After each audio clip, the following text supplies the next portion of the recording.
말하니 여호와를 자기 하나님으로 삼는 백성은 복이 있도다.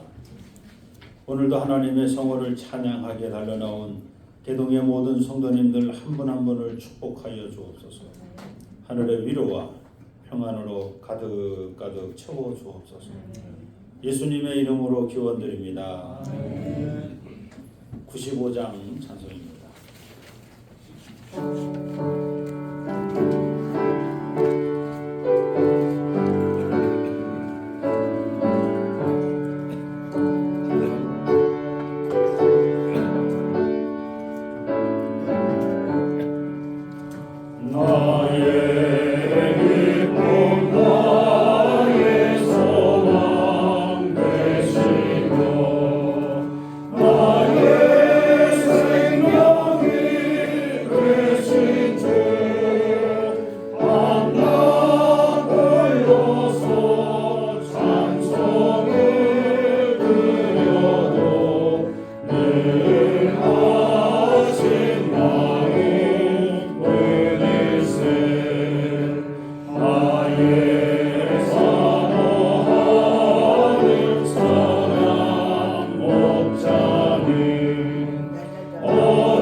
주보에 나와 있는 주의 고백을 함께합니다.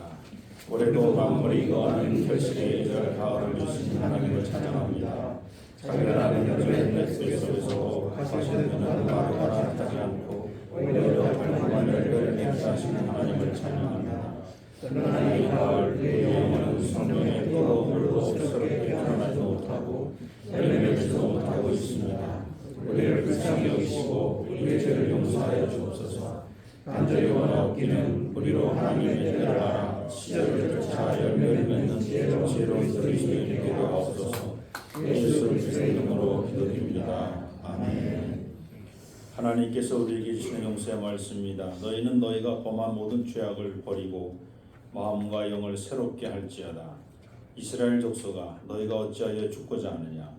주 여호와의 말씀이니라. 죽을 자가 죽는 것도 내가 기뻐하지 아니하노니 너희는 스스로 돌이키고 살지니라. 아멘. 주여 주여 우리를 불쌍히 여기소서.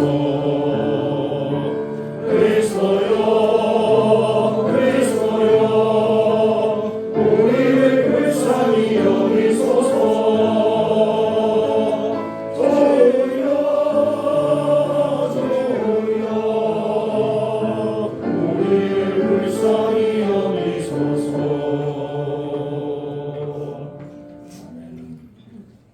교동문 12번 시편 19편입니다.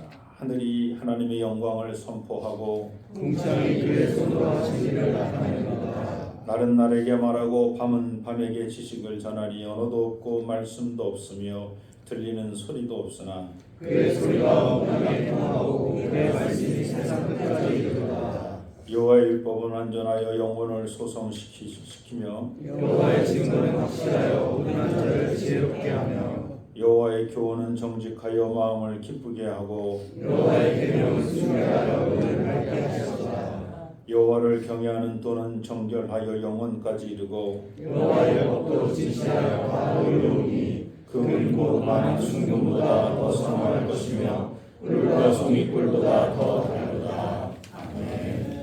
사도신경으로 신앙 고백하십니다.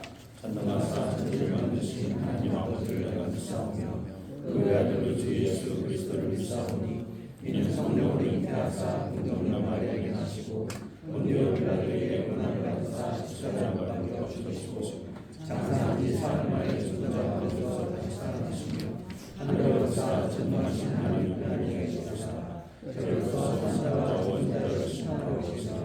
성령을 믿사오며 거룩한 공회와 성도가 설교하는 것과 죄를 사하여 주시는 것과 몸이 다시 사는 것과 영원히 사는 것을 믿사옵나이다. 아멘.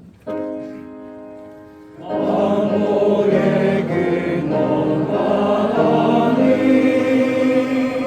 온 백성 찬송 드리고 또 천사여 찬송하세 찬송 성부 성자 성령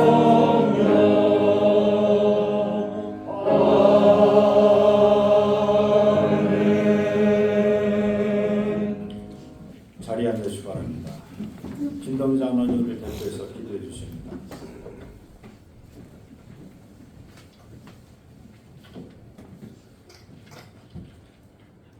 다 같이 기도드리겠습니다.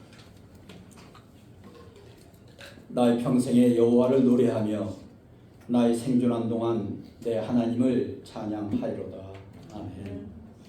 찬양 받으시기 위해 우리 인간을 창조하시고 세상 섭리를 주관하시는 주님께 찬양과 경배를 드리옵나이다.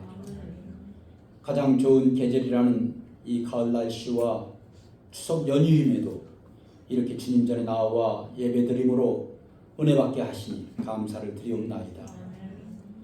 저희는 주님의 은혜 가운데 살아가면서 주님의 사랑을 이웃에 나누고 실천하며 살아가야 하지만 아직도 육에 속한 자와 같이 이기적이고 대립과 분쟁으로 남의 잘못을 정죄하며 살아가고 있습니다.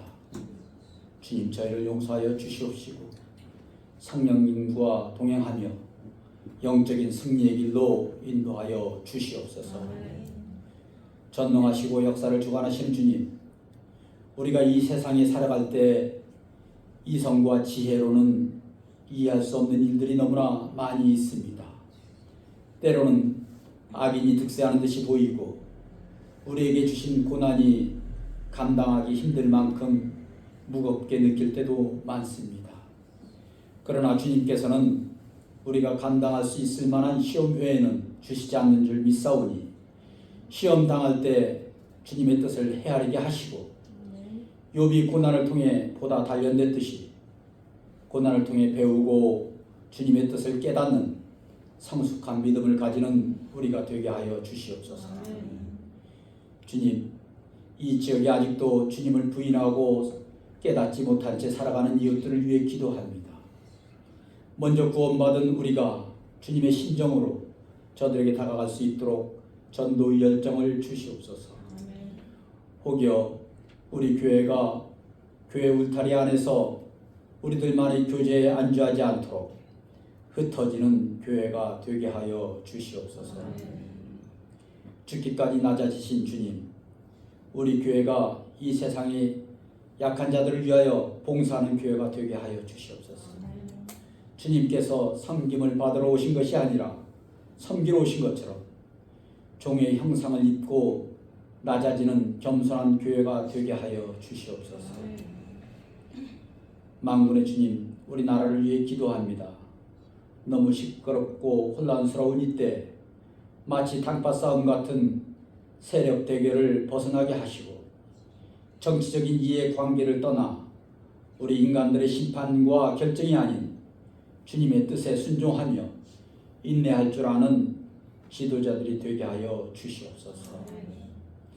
주님, 러시아의 우크라이나 침공으로 인한 전쟁이 멈출 줄 모르고 있습니다. 세계 경제적으로도 어렵고 힘든 가운데 있습니다.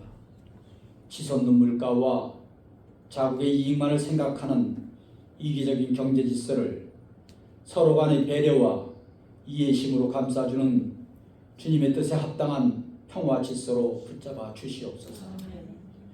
또한 세계 평화를 위협하는 공산 국가들의 핵 위험으로부터 벗어나게 하시고 죽어가는 우리 북한 형제들에게 복음의 씨앗이 뿌려져 함께 구원받는 역사가 일어나게 하시옵소서. 정의로우신 주님, 이제 10월 10일부터 정기국회 국정감사가 시작됩니다. 여야 간의 갈등이 많은 가운데 실시하는 국정감사위원이 정파에 얽매이지 않고 정확하고 올바른 감사가 되게 하시옵고 무엇이 하나님이 원하시는 일인지 잘 깨달아 큰 다툼 없이 국민들의 평안과 안락을 유선하게 하시옵소서. 만군의 능력이신 주님, 이제 수능일이 40일 남았습니다. 마지막 순간을 위해 노력하는 수험생들에게 성령의 능력으로 집중과 명철을 갖게 하시고 특별히 건강 지켜 주시옵소서. 교회 내에 병마나 여러 가지 문제로 연약한 성도님들을 지켜주시고 위로하여 주시옵소서. 사랑의 주님, 저희 양떼를 목양하시는 목사님께 함께 하셔서 흠없는 진리의 말씀을 베풀기에 부족함 없는 능력을 허락하시옵소서.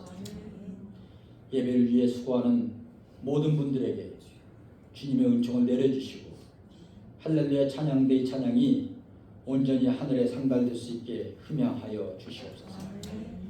예배의 시종을 주님께 의탁하며 이 모든 말씀 항상 살아 역사하시는 나사렛 예수 그리스도 이름 받들어 간절히 기도드렸사옵나이다. 아멘. 하늘에 계신 우리 아버지여, 이름이 거룩히 여김을 받으시오며 나라가 임하시오며 뜻이 같이 이루어지이다. 우리가 우리에게 용할 양식을 주시옵고 우리가 우리에게 죄짓는 사하는 것 같이 우리에게 사하여 주시옵고 우리를 시험에 하게 마시옵고 하나님께서 구하시옵소서. 나라와 권세와 영광이 아버지께 영원히 있사옵나이다. 아멘. 204장 찬송입니다.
세상 모든 사람들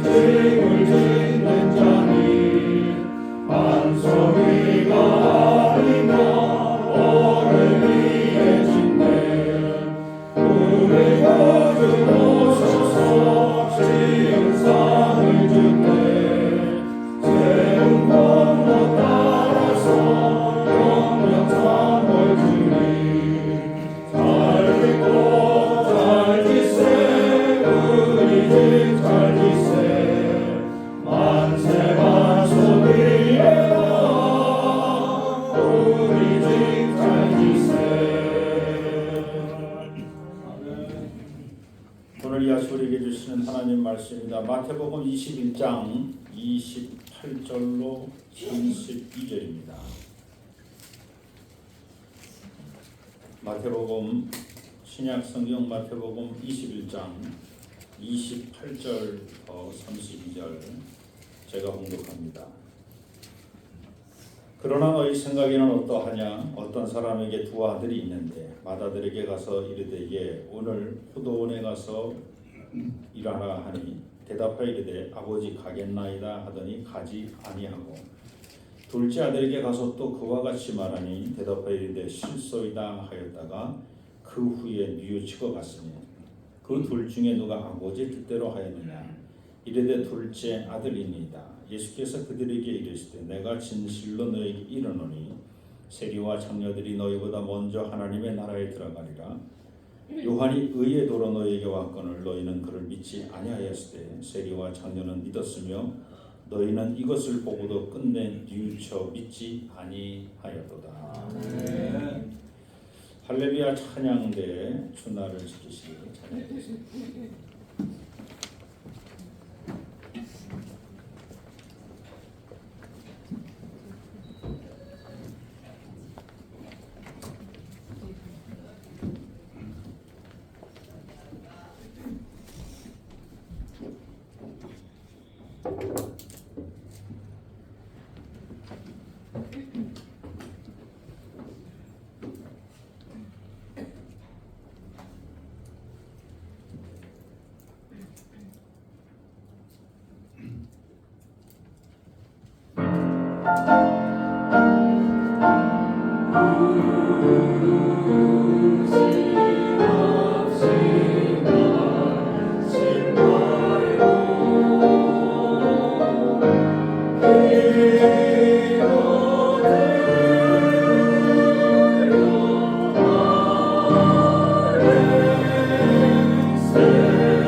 예수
옆 사람과 인사하십시오. 잘 오셨습니다. 잘 오셨습니다.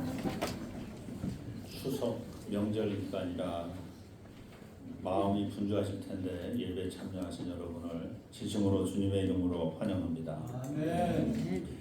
지난 수요일 저녁에 잠언 25장 15절 내용 중에 부드러운 혀는 단단한 뼈를 꺾는다라는 대목을 공부하면서 노자가 쓴 도덕경의 한 대목도 함께 배웠습니다. 도덕경 78장 임신장에서 이 세상에서 물보다 부드럽고 약한 것은 없다. 그렇지만 단단하고 강한 것을 치는데 물보다 더 나은 것은 없다. 이렇게 시작합니다. 그리고 이어서 약한 것이 강한 것을 이기고 부드러운 것이 굳센 것을 이기는 이치를 세상 사람 모두가 알지만 능히 행하는 이가 없다라고 내용으로 갑니다. 그리고 이 내용을 소개하고 이 내용의 결론을 이렇게 얘기합니다. 바로 정언약반이라는 사자성구입니다. 정언약반을 직역하면 바른 말은 반대하는 말과 같다라는 뜻입니다. 바른 말을 하는데 그 말이 마치 부정적이고 반대하는 것처럼 들린다, 그런 뜻입니다. 누군가에게 바른 말로 직언할수록 그 바른 말은 상대의 약점을 지적하여 마치 그를 무시하고 조롱하는 것처럼 들린다 하는 겁니다. 정언약반. 예를 들어 어린 자녀를 향한 부모님의 진심 어린 잔소리가 자녀에게는 정언약반이 됩니다. 자녀 입장에서는 반대로 들리는 거야. 나를 괴롭게 하는 소리로, 나를 힘들게 하는 소리로, 나를 아직 어린아이 취급하는 소리로 아주 힘들게 들려.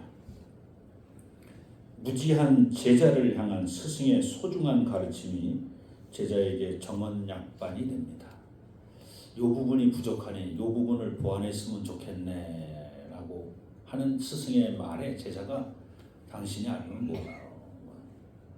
당신이 나의 약점만 잡고 아니면 내가 잘한 점이 있으면 그 잘한 점도 칭찬해 줘야지 하면서 그런 정언약반, 반대로 들어. 친구의 진심 어린 충고가 정언약반이 됩니다. 정신 못 차리는 남편을 향한 아내의 간절한 바가지가 정언약반처럼 남편에게 들립니다. 정말 간절한 얘기인데 그런데도 반대로 들리는 거죠. 구약 성경에서 보면 타락한 왕들과 제사장을 향한 선지자들의 외침이 그들에게는 정언약반이었습니다. 하나님 말씀을 받은 선지자들이 왕에게, 제사장에게, 그리고 백성들을 향해서 우상을 버려라라고 얘기를 하는데 그들은 자신들의 약점을 찌르는 것처럼 자신을 조롱하는 것처럼 들었다는 얘기입니다.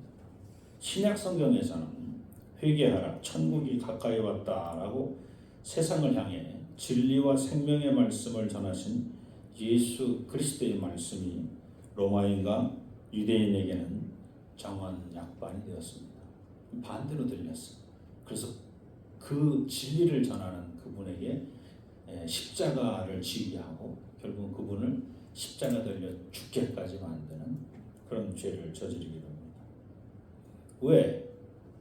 바른 말이 우리에게는 부정적인 말로 들리는 것인가? 바른 말에 문제가 있는 것인가? 아닙니다. 바른 말에는 문제가 없습니다. 하나님께서 세상을 사랑하사 유일하신 그리스도를 보내셨다는 복음에는 아무런 문제가 없습니다. 문제는 그 바른 복음을 전하고 듣는 사람이 그 진리와 생명의 복음을 온전히 믿지 못하는 것이 문제입니다.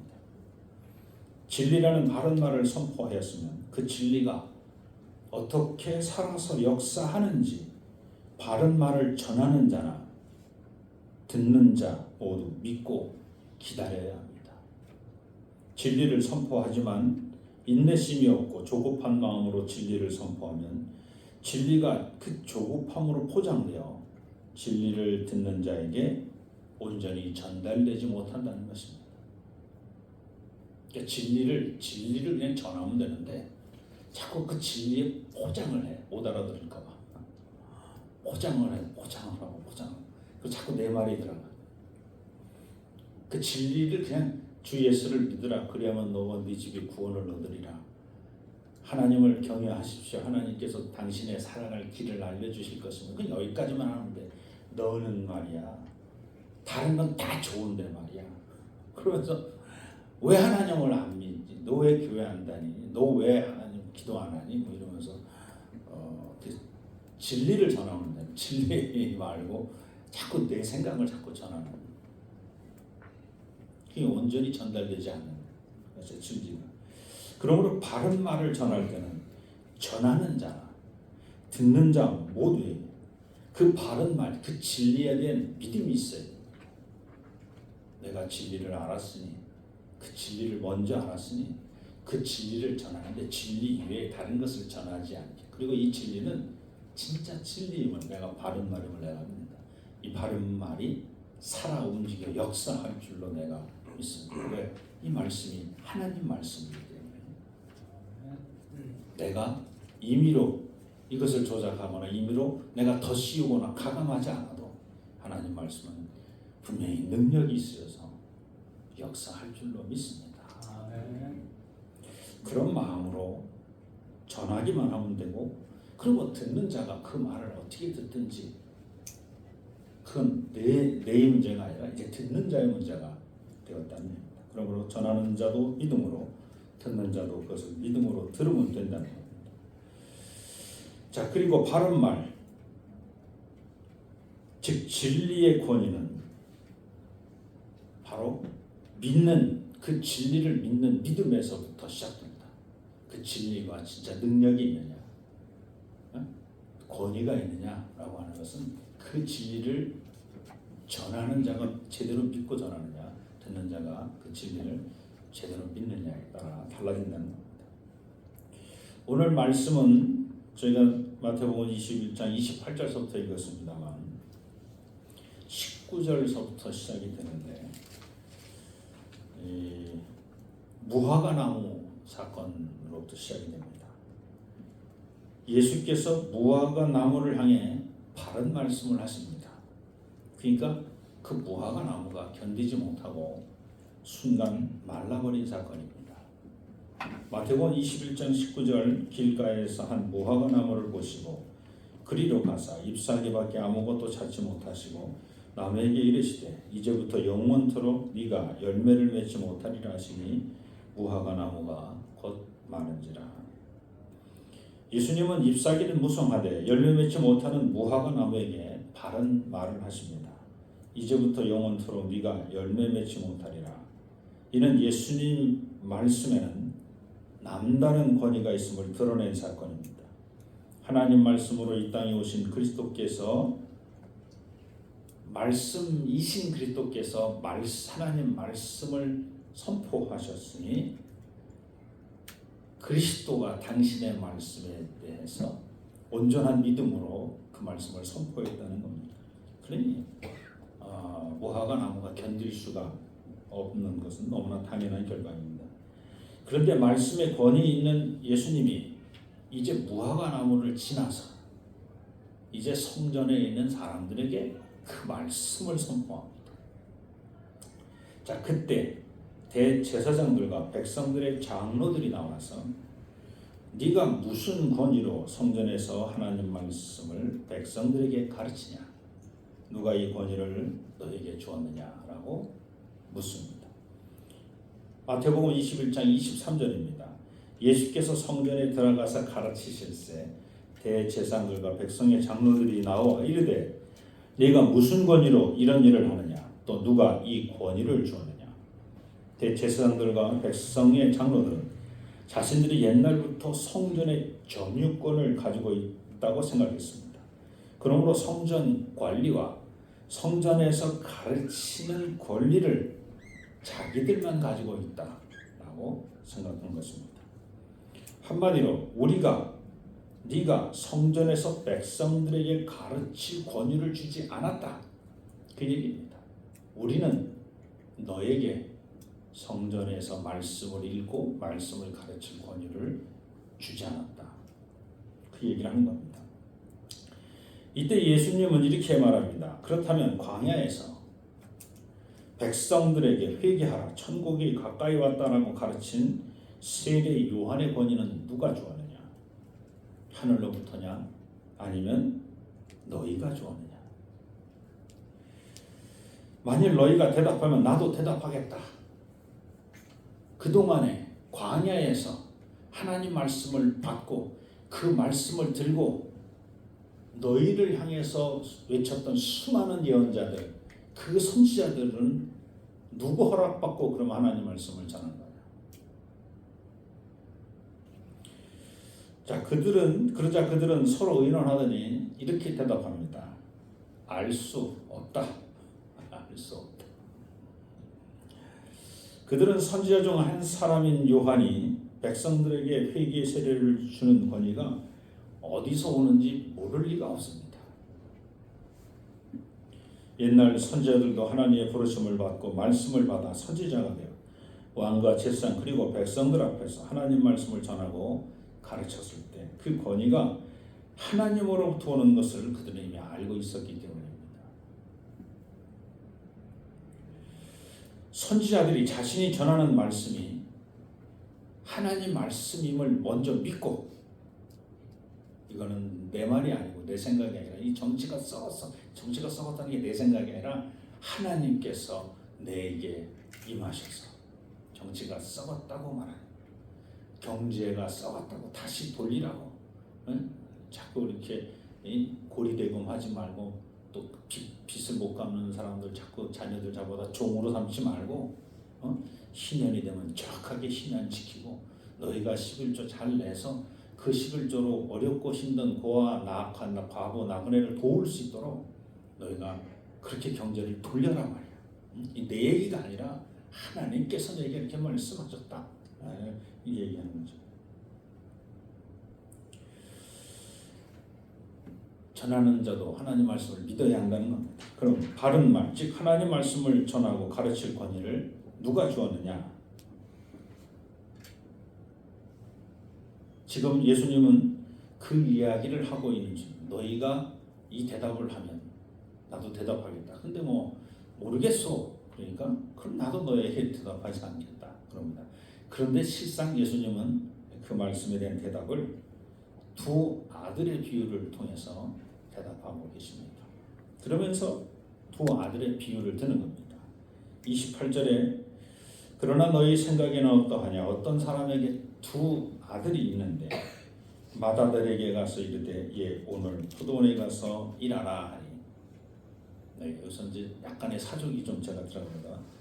여기서 맏아들이라는 표현이 참 성경적입니다. 예전에는 그래서 큰아들 다음은 항상 둘째, 셋째, 넷째 이렇게 가는지 아니면 큰아들, 작은아들 이렇게 얘기를 했는데, 맏아들이라는 의미가 무슨 의미예요? 첫째 아들이라는 의미.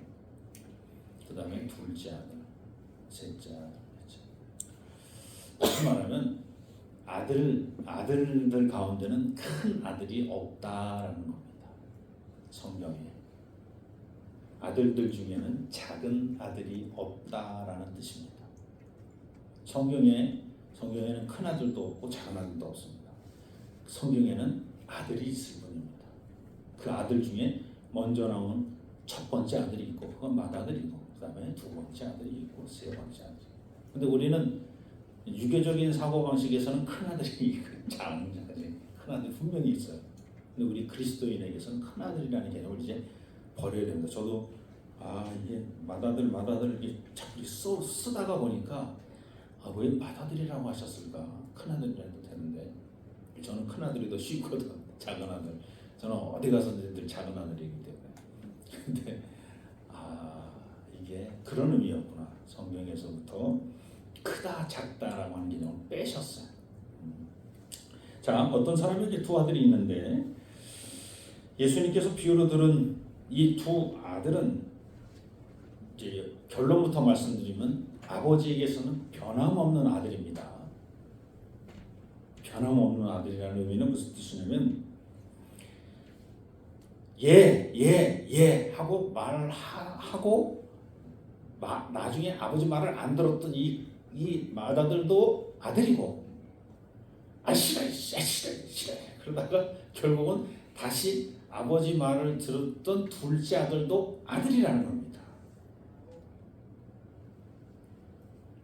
아버지는 이 두 아들을 하나도 버리지 않습니다.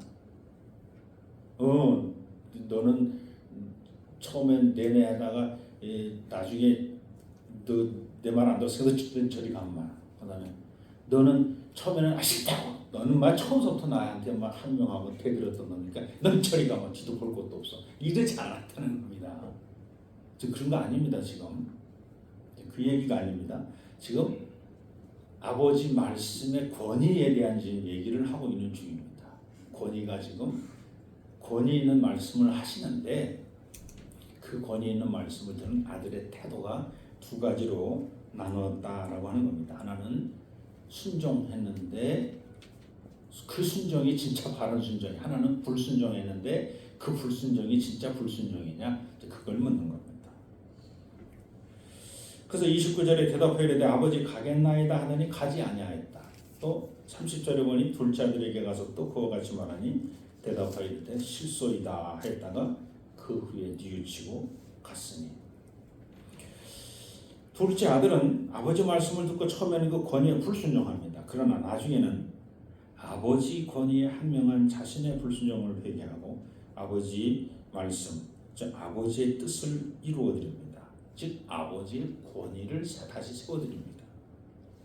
예수님은 이 비유를 통해서 수백 년 동안 맏아들로 살아 아버지의 권위를 무시한, 아버지 말씀을 지킨다고 말을 하면서 실질적으로 무시했던 이 맏아들 제사장과 장로들을 야단치는 겁니다. 그들의 불신앙적인 생활을 고치라고 야단치는 겁니다.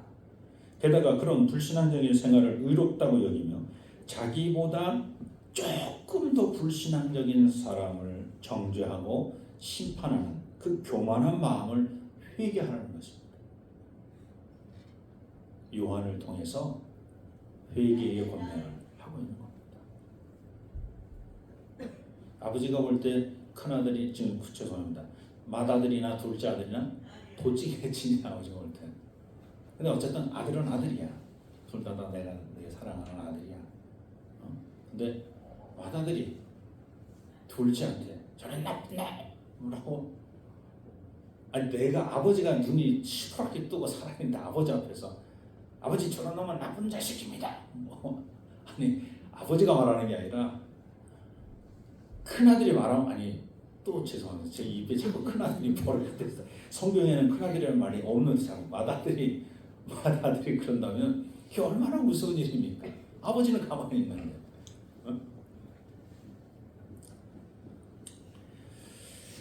그리고 예수님은 수년 혹은 수십 년 동안 아버지의 부름을 거절했던 둘째 아들, 처음에는 아버지의 부르신 대로 순종하지 못했지만 나중에는 순종하는 둘째 아들도 야단치는 겁니다. 큰아들만 야단치는 게 아니라 둘째 아들도 야단치는 겁니다.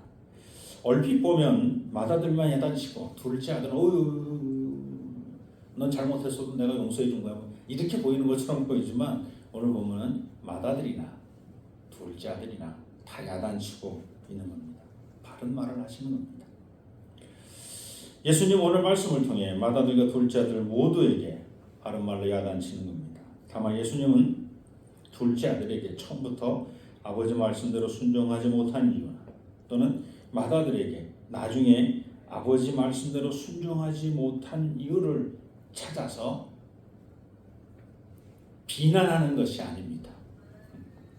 너희의 문제는 이거고 네 문제는 이거고, 야 맏아들아 너는 이게 문제고, 둘째라 봐 너도 이게 문제야 너. 그게 아니라 지금 오늘 본문에서 예수님께서 하시는 말씀은 하나님은 두 아들을 불러서 당신의 말씀을 전했다라고 하는 겁니다. 근데 그 두 아들의 태도가 하나는 요랬고 하나들은 요랬다는 겁니다. 근데 이렇게 한 아들도 내 아들이고 이렇게 선택한 아들도 내 아들이라는 겁니다.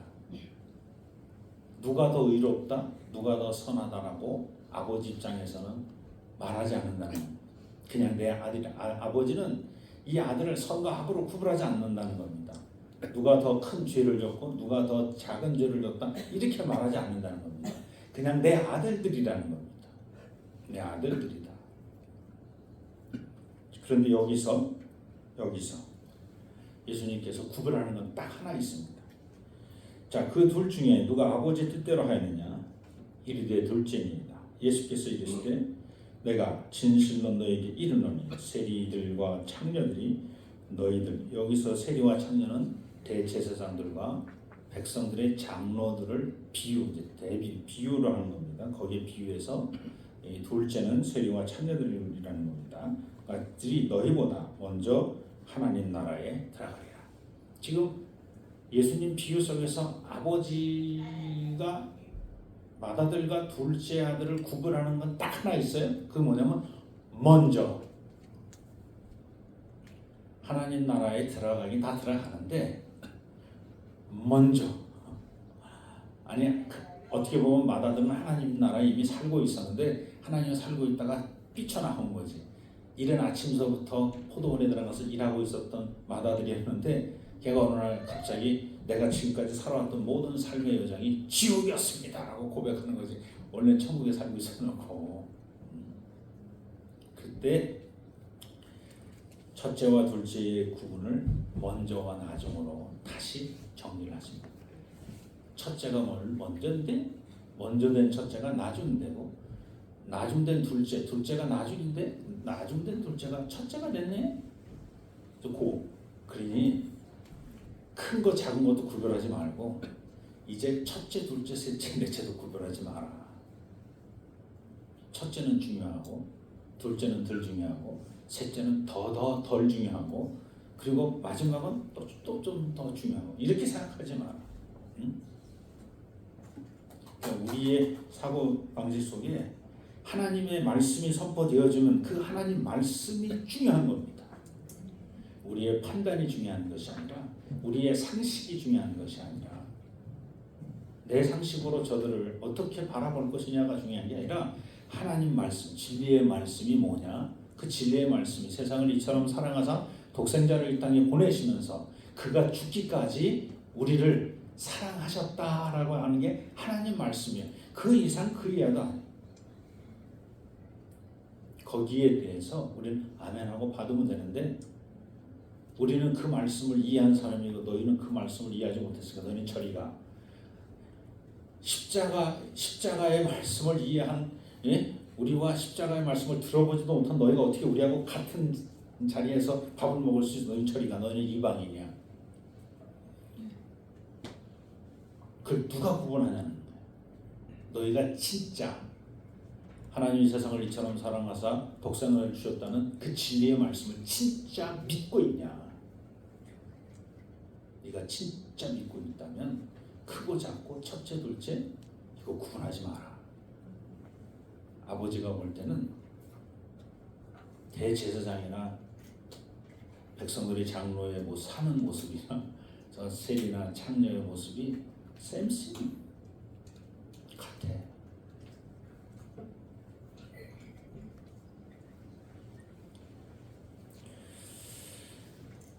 32절 마지막 절입니다. 요한이 의의 도로 너희에게 왔거늘 너희는 그를 믿지 아니하였을 때 세리와 창녀는 믿었으며 너희는 이것을 보고도 끝내 뉘우쳐 믿지 아니하는도다. 언젠가는 믿겠지요. 왜 아들이니까. 그들이 믿지 않아도 아버지는 아들로서 대할 테니까. 그래? 네가 나한테 이렇게 들이받아도 네가 나를 부인해도 나는 너를 내 아들로 여기겠다. 이게 아버지 마음이니까.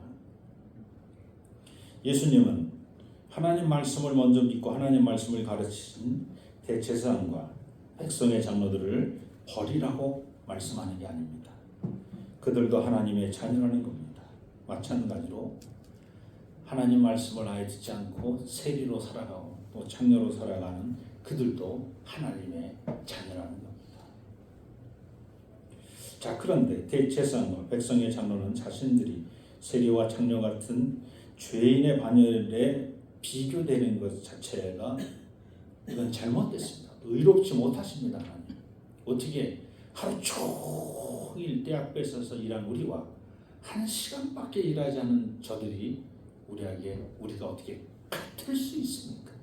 저들은 바깥에서 하루 종일 놀다가 저들이 정말 하루 종일 놀았는지 안 놀았는지 저들이 세리의 삶을 살면서 어떤 고난과 고통인지 저들이 저가 장녀의 삶을 살면서 어떤 말 못할 고난과 고통이 있었는지 네가 알아? 어?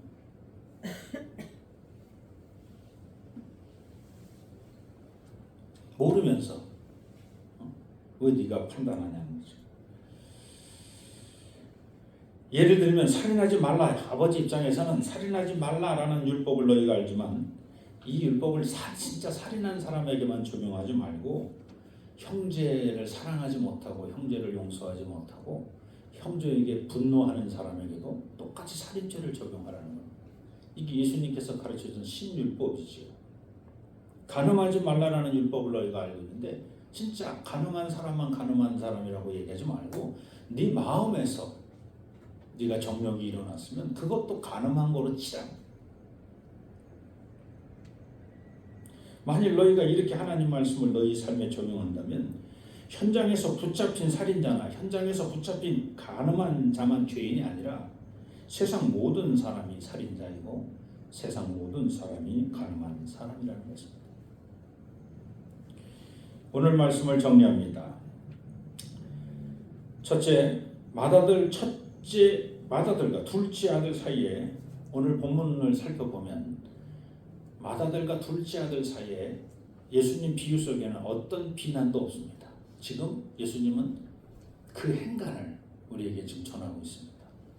너희는 왜 너가 맏아들이라고 친다고 저 사람들은 둘째 아들들인데 왜 맏아들이 둘째 아들에 대해서 비난하고 비판하고 정죄하느냐. 자, 내가 지금 비유로 들었지. 이 비유로 들었을 때 아버지와 두 아들 사이의 얘기만 내가 했어. 맏아들이 둘째 아들에 대해서 뭐라고 하는 거 있니? 둘째 아들이 맏아들을 시기하고 질투한 게 있니? 맏아들이 둘째 아들을 정죄한 게 있니? 없다는 얘기. 지금 그 히든 커리큘럼, 그 히든 메시지, 그 숨겨진 메시지 하나를 저와 여러분이 찾아야 됩니다. 지금 아버지 말씀의 권위에 관한 이야기를 하고 있는 것이지 지금 아들들 너희들끼리는 서로 다투지 마라. 너희가 내 말을 각자의 삶에서 내 말을 진리로 믿고 사느냐 아니면 믿지 않고 사느냐 그 문제로 너희가 더 명상하고 묵상하고 기도하고 그렇고 살아가라는 거예요. 그러니까 다시 말하면 하늘 아버지를 바라보고 살아가라는 거예요. 옆 사람을 보고 살아가지 말아요.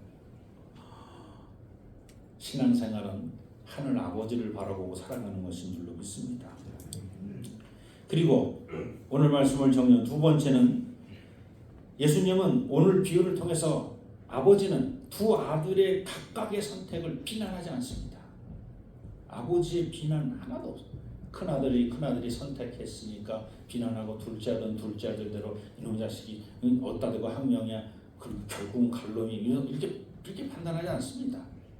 다만 이 둘 중에서 누가 아버지의 말씀에 권위를 세워줬느냐라고 하는 이야기로 결론이 난다는 얘기입니다. 하지만 아버지 자체도 두 아들에 대해서 판단하지 않는다는 얘기입니다. 말씀이 제대로 서줬느냐 그 얘기만 하시지. 큰아들은 뭐 간다고 했다가 안 갔으니 나쁜 아들 너는 이제 다시 모여 말고 작은 아들은 안 간다고 했지만 다시 갔으니 얘는 착한 아들 이런 게 아니라는 얘기입니다. 그리고 세 번째로 예수님은 우리 본문을 통해서 하나님 아버지의 큰 은혜와 사랑을 우리에게 전하고 있다는 것입니다. 맏아들과 둘째 아들이 어떤 선택을 하든지 그 둘을 향해서 하나님은 이렇게 말씀하시는 겁니다. 너는 내 아들이라. 너는 내 아들이라. 멋지지 않습니까? 예수님은 오늘 우리를 향해서 또 말씀하십니다. 너희는 모두 천국에서 나와 함께 살고 있는 내 자녀다. 내 백성이다.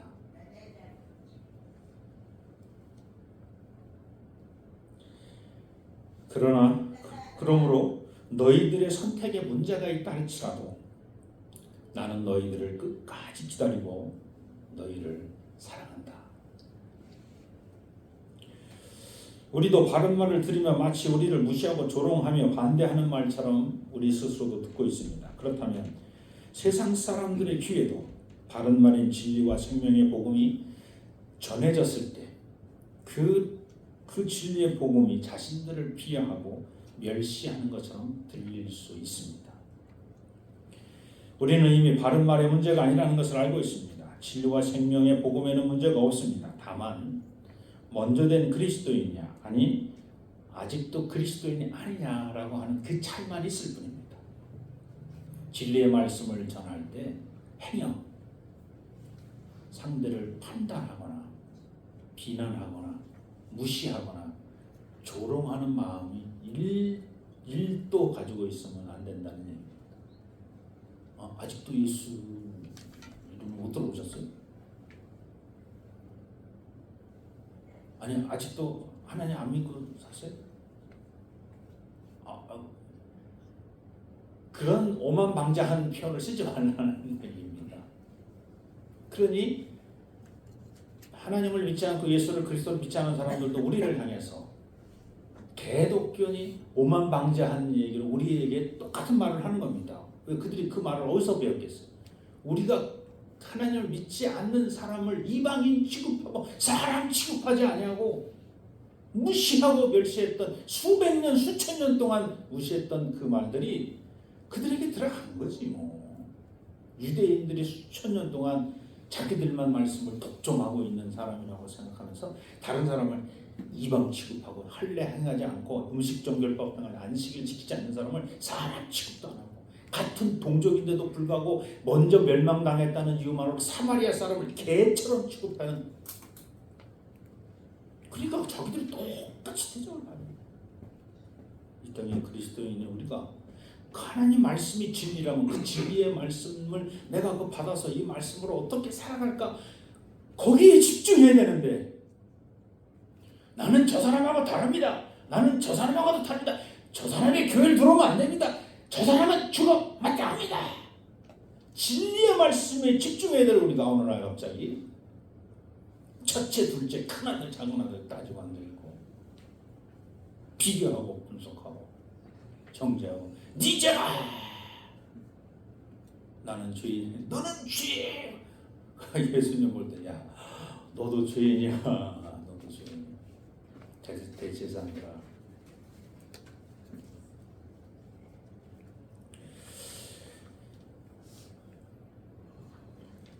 그러므로 오늘 저와 여러분은 진리의 말씀을 받았다면, 예수가 그리스도임을 고백한다면 이미 천국에 와 있음을 고백하시기 바랍니다.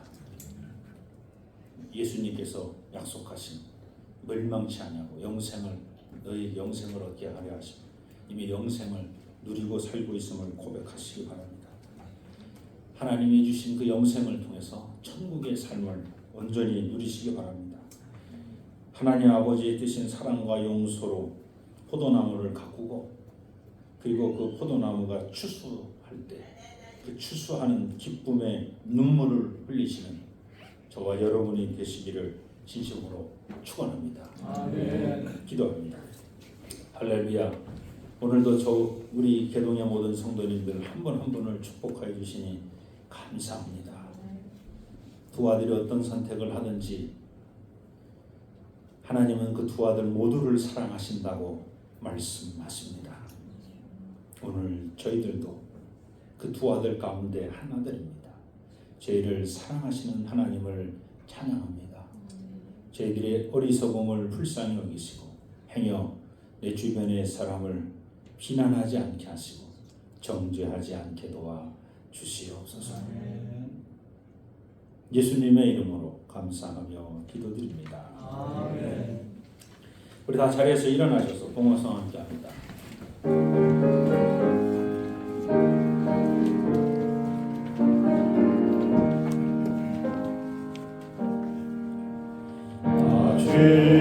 주님을 사랑합니다. 감사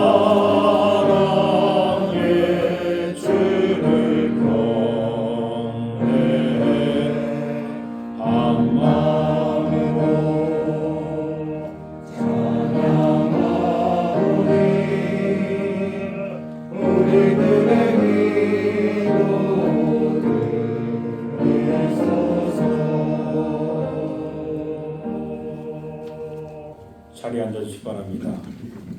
하나님의 큰 사랑을 날마다 경험하게 해주시고 또 세상에 나가서 빛으로 소금으로 살게 허락해 주시니 감사합니다. 성령 안에서 저희들이 권능을 받고 세상에 나갈 때 두려움 없이 나가게 도와주옵소서. 그 말씀에 집중하는 우리 개동의 모든 성도님들 되게 도와주옵소서. 오늘도 빈소로 나오지 아니하고 귀한 예물을 주 앞에 드립니다. 드린 손길을 축복하여 주옵소서. 만배로 갚아 주옵소서. 이 예물이 쓰여지는 곳 하나님 보시기 아름답고 귀한 곳에 잘 사용될 수 있도록 하나님 친히 역사하여 주옵소서. 예수님의 이름으로 감사하며 기도드립니다. 아멘. 교회 소식 알려드립니다. 오늘 예배에 참여하신 모든 분을 예수 그리스도의 이름으로 환영합니다. 주변에 상주하는 이단들을 늘 경계하시고 또 주의하시기 바랍니다. 전도 다 같이 한번 읽습니다. 나는 성령님의 영향을 받아 가족과 이웃 그리고 땅 끝에 사는 사람에게 복음을 전하겠습니다. 아멘. 오늘은 1, 2부 연합으로 11시에 예배를 드리고 있습니다. 점심 식사와 오후 예배는 없습니다. 그런데 조방팀에서 간단한 떡을 준비했습니다. 그래서 찹쌀떡 같은 떡인데 송편은 다 집에서 드셨으리라고 믿고 송편 대신에 찹쌀떡을 준비했습니다. 어떻게 나눠드리는 대로 받아가시면 되겠습니다. 어떻게 나눠드리는 건 제가 잘 모르겠고 저쪽에 주시는 대로 여러분이 잘 받아가시면 되겠습니다. 10월 7일 돌아온 토요일날 월삭기도회 이 자리에서 6시 월삭기도회는 6시에 있습니다. 토요일입니다. 토요일 날 요일을 안 적었습니다. 토요일입니다. 기관원례 다음 주 2부 예배에 있습니다. 여성계 기도회가 한 주 지나서 10월 14일로 한 주 더 뒤로 미뤘습니다. 그래서 14일 토요일 날 10시 30분에 기도했습니다. 다음 주는 성찬식 1, 2부 예배 중에 실시하도록 이렇게 하겠습니다. 11월 5일 추수감사주일 점식사 후에 화장에 있습니다. 여러분 기도해 주시고 또 이번 주 목요일 날 있는 통일선교학당 진강교에서 진행하는데 최정순 전사님 북한에서 탈북하신 세턴 출신인데 감리교 지금 전도사님이십니다. 이분이 오셔서 탈북과 관련된 모든 이야기들 또 자신의 삶의 이야기를 함께 나눠주실 겁니다. 시간 되시는 분은 한번 오셔서 강의를 경청하시기 바랍니다. 네, 또 다른 광고 있으십니까? 네, 우리 옆사람과 다시 한번 인사하겠습니다. 즐거운 추석 명절 명절 잘 보내시기 바랍니다. 네, 잘 보내시기 바랍니다. 네, 고맙습니다. 네, 또 다른 광고 있으십니까? 없으시면 우리 다 자리에서 일어나셔서 마지막 찬송입니다. 파송의 찬송 1절, 2절 하시고 셋째 줄로 가요? 다시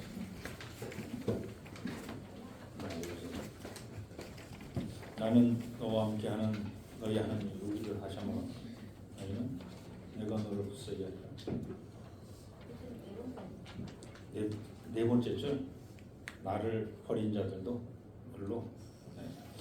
그러면 1절, 2절 다 하시고 끝난 다음에 네 번째 밑에서 네 번째 줄 나를 버린 자들도 여기서부터 한번 1절로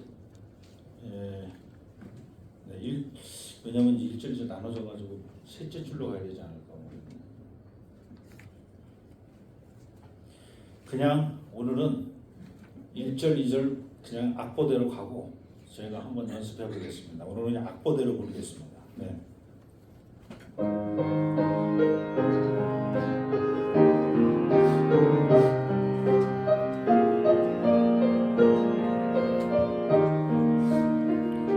세상 일에 실패했어도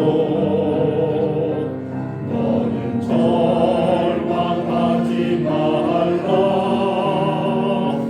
내가 너를 도우리라. 아멘.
밑에서 세 번째 줄에 있는 붙들리라 하고 이 쉼표 4번은 쉼표가 있는데 이거는 생략하셔야 됩니다. 왜냐하면 밑에서 두 번째 줄 첫 번째 단이 못 갖춘 마디에서 한 박자가 이렇게 들어와 있기 때문에 저는 쉬지 않고 없애고 들어가는 거 오늘처럼 부르시면 되겠습니다. 기도하겠습니다. 길이여 진리여 생명 되시며 우리의 삶의 주인 되신 우리 주 예수 그리스도의 은혜와 독생 성자를 이 땅에 보내시며 우리 모든 죄를 사해 주시는 아버지 하나님의 극진하신 사랑하심과 성령님의 내재하시고 위로 교통 충만하심이 하나님 말씀에 집중하며 그 바른 말씀대로 살기로 작정하는 우리 개동의 모든 성도님들 머리 위에 저들의 가정과 삶의 터전과 자녀손들 머리 위에 교회가 세워지는 이 지역에 더불어 함께 사는 모든 지역의 주민들 그리고 이 지역에 순례하는 순례자들 머리 위에 또한 이 나라와 이 민족과 역사 위에 이제로도 영원토록 함께하여 주시기를 간절히 축원하옵나이다.